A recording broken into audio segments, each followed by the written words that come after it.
그래서 먼저 우리 알코올 중독 얘기 먼저 시작을 해보면 네. 저는 알코올 중독 환자들 상담 치료해보면 네. 가족 병력이 60% 이상 있더라고요. 아, 이거는 이제 행동 패턴이 닮아가는 것도 네. 중요하지만 유전적으로도 사실 문제가 있습니다. 그래서 참 마음이 아픕니다. 네. 대대로 알코올 중독이 맞습니다. 대물림된다. 그렇다면 지금 여기서 끊어야 하는데요. 맞습니다. 알코올 중독 환자들 치료하실 때 가장 중점을 두는 부분이 어딜까요?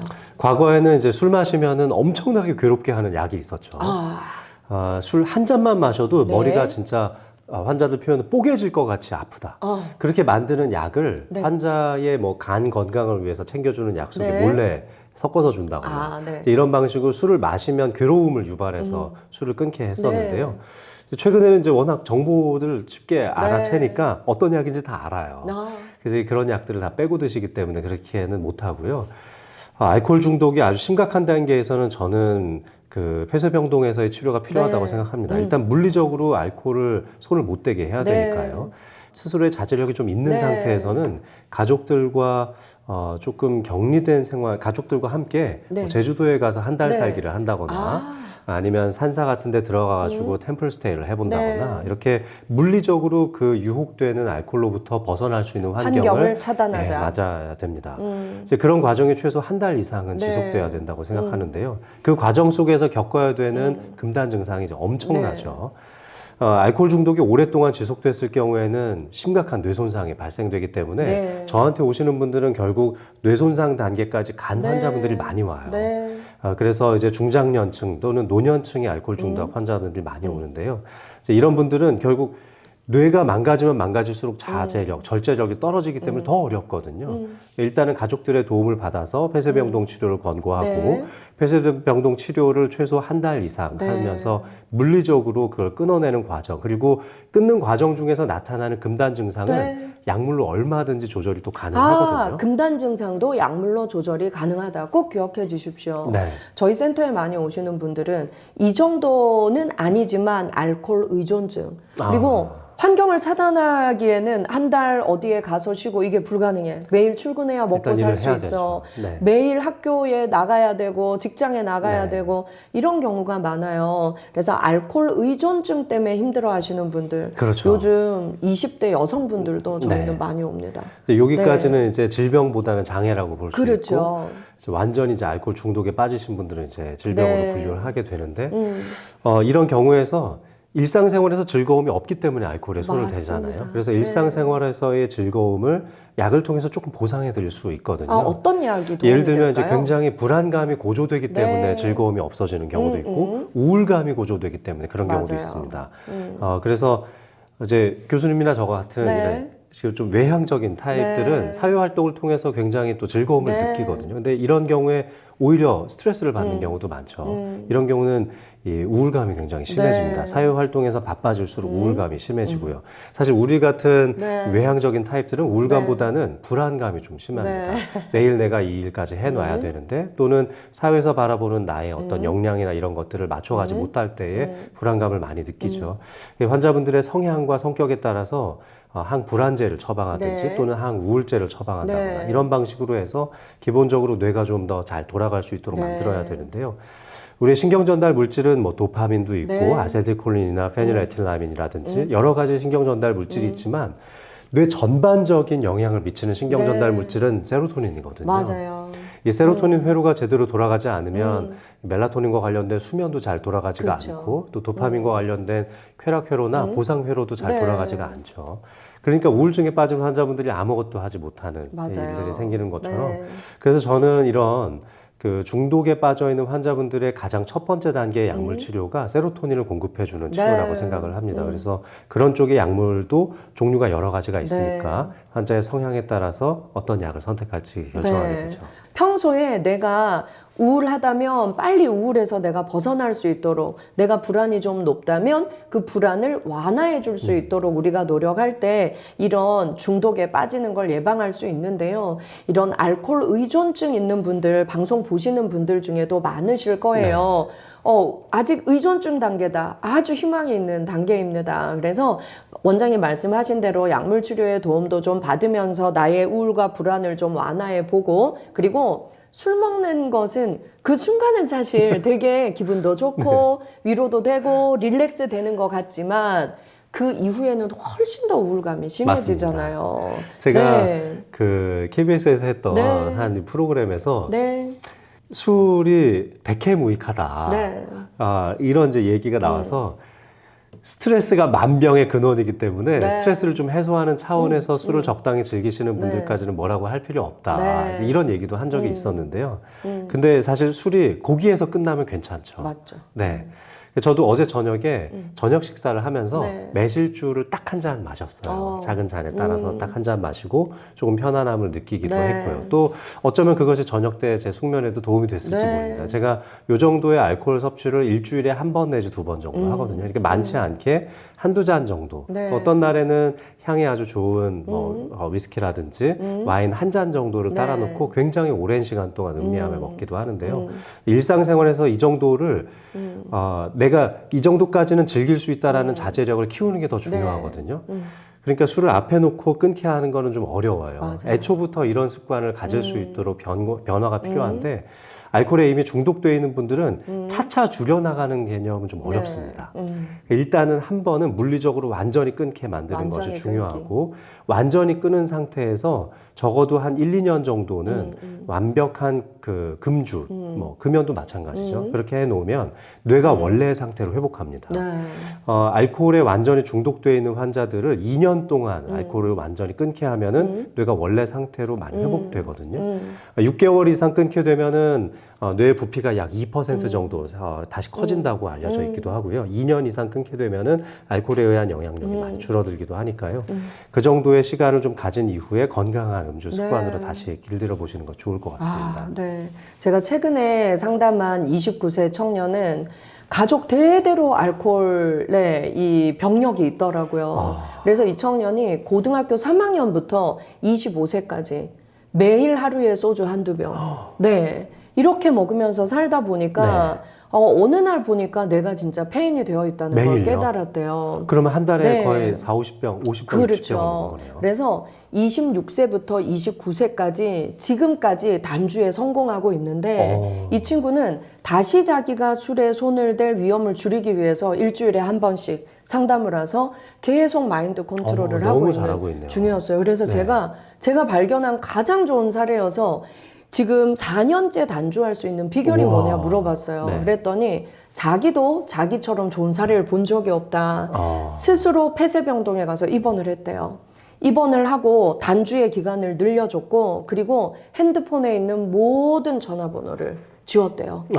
그리고 약속 잡히는 모든 관계를 끊고 술과 연관돼 있는 모든 관계를 다 정리했다. 그리고 새롭게 인간관계를 맺었고 그리고 술보다 더 큰 기쁨이 뭔가를 찾기 시작했다. 그래서 종교생활을 시작했더라고요. 그래서 이 친구의 노하우는 이거였습니다. 첫 번째, 종교가 주는 기쁨이 더 깊고 컸다. 두 번째, 봉사활동을 시작했다.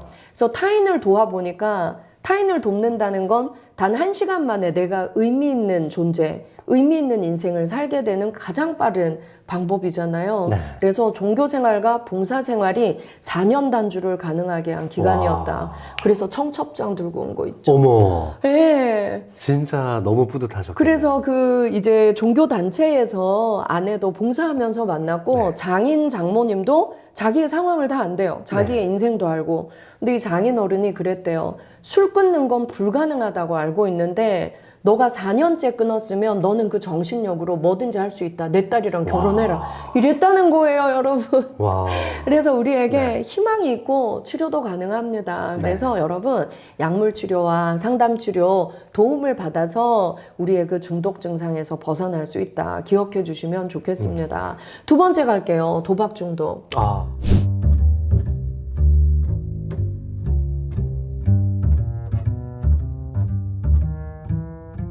이런 아이들이 많아요. 이거 도박 중독은 왜 옛 어른들이 왜 네. 손 자르면 발로 한다. 뭐 이런 맞습니다. 어른들 말씀도 있잖아요. 알코올 중독 못지않게 끊기 가장 어렵다. 사실 원장님 이렇게 생각 어떠세요? 그 도박 중독, 뭐 여러 가지 중독에 네. 잘 노출될 수 있는 사람들이 굉장히 유혹에 잘 넘어가는 거죠. 네. 사실 그만큼 또 열정을 많이 가지고 있는 사람들이기도 합니다. 사랑에 대한 열정, 일에 네. 대한 열정으로 이걸 바꿔줄 필요가 있는데요. 네.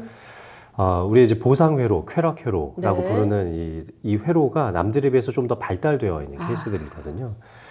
그래서 뇌에서는 이제 미상핵이라고 하는 부분이 네. 사실 여기 굉장히 많이 작동하고 또 아쿤벤스 핵에서도 많이 작동. 이 부분이 남들에 비해서 훨씬 더 활성도가 높고 네. 기능적 MRI를 찍어봤을 때 훨씬 더 많은 부분이 활성되죠. 저는 역시 이때도 전반적인 뇌 활동을 좀 줄여주는 약물 치료가 같이 병행되어야 한다고 생각하고 이런 경우는 일상생활을 병행하면서 치료하기는 어렵습니다. 그래서 일단 전체적인 뇌를 좀 톤다운 시켜줄 수 있는 약을 쓰다 보면 사실 집중력도 좀 떨어지게 되고 의지도 좀 꺾이게 되니까 이제 그런 것들을 이용해서 도박을 더 이상 하지 않도록 네. 좀 멀리하게 되고 바로 이때 하는 것들이 바로 이 쾌락회로에서의 도파민을 끊어내는 과정이 필요하거든요. 그래서 도파민을 끊어내는 과정을 약물을 통해서 하게 되는데 네. 일상생활과는 병행할 수 없기 때문에 격리된 환경에서 하는 것이 가장 좋죠. 가족의 보호가 물리적으로 좀 어렵다면은 의료시설에서 격리가 필요하다고 생각합니다. 근데 지금은 이제 범죄까지도 갔으니까 네. 소년원에서 어쨌든 물리적으로 격리가 된 거잖아요. 네, 맞습니다. 근데 이 시간 동안에 상담 치료가 네. 정말 중요하고 아마 정신건강의학과 선생님께서 또 처방도 네. 해주셨을 네. 거라고 생각이 드는데요. 근데 사회에 나왔을 때 또 돈이 좀 떨어진다거나 네. 또 좀 어려운 일들을 맞닥뜨렸을 때 다시 그 생각이 날 거예요. 맞아요. 그러니까 그 생각이 안 나게 하려면 소소하지만 계속 행복을 찾을 수 있는 인생의 계기를 만들어줘야 되는데 맞습니다. 그런 것들은 또 사회에 필요한 네. 역량이 아닌가 싶습니다. 맞아요. 그런 환자분들을 또 그런 범죄자들을 계속 좋은 방향으로 이끌어 나갈 수 있도록 하는 것이 제대로 된 사회복지가 이루어지는 나라가 아닌가. 네. 그런 정책들도 많이 있으니까 네. 잘 활용해 보시면 좋을 것 같습니다. 그리고 우리 주변에 알코올 중독, 도박 중독 여기서 벗어날 수 있도록 또 환자 당사자와 가족들을 교육시키는 시스템이 아주 잘 굉장히 되어 많죠. 있습니다. 지역마다 아주 잘 되어 있으니까 그 지자체에 문의를 해보셔도 좋습니다. 근데요, 내 가족을 보호하는 예방이 더 중요하다. 네. 그러려면 더 많이 소통하고 또 내 자녀가 내 배우자가 이런 중독 증상을 보일 때는 빨리 도와주는 지혜로운 지식도 가지고 있어야 하지 않을까 싶습니다. 네. 정말 중독은 우리 생각보다 너무나 우리에게 가까이 있는 네. 것 같아요. 주변 돌아보시면 아마 알코올 중독되신 분들 정말 많습니다. 많이 보실 거예요. 얼마 전에 그 방송국에서 근무하셨던 네. 굉장히 이제 높은 분이 네. 이제 퇴직하고 나서 아내분이 몰래 찾아오셨어요. 네. 내 남편이 이런 상태인데 알코올 중독이 너무 심한데 네. 병원을 가기 싫어한다. 아하. 그래서 어떻게 핑계를 대야지 병원을 네. 데리고 올 수 있겠느냐. 그래서 우리가 이제 같이 70대가 넘어가고 있고 나이가 네. 들어가는데 깜빡깜빡하는 현상이 좀 있으니까 병원 가서 뇌 건강 진단 한번 받아보자. 이렇게 좀 설득을 해보시라고. 좋네요. 그래서 더 노년기에 뇌 건강을 챙기기 위해서 건강검진 차원에서 네. 가자고.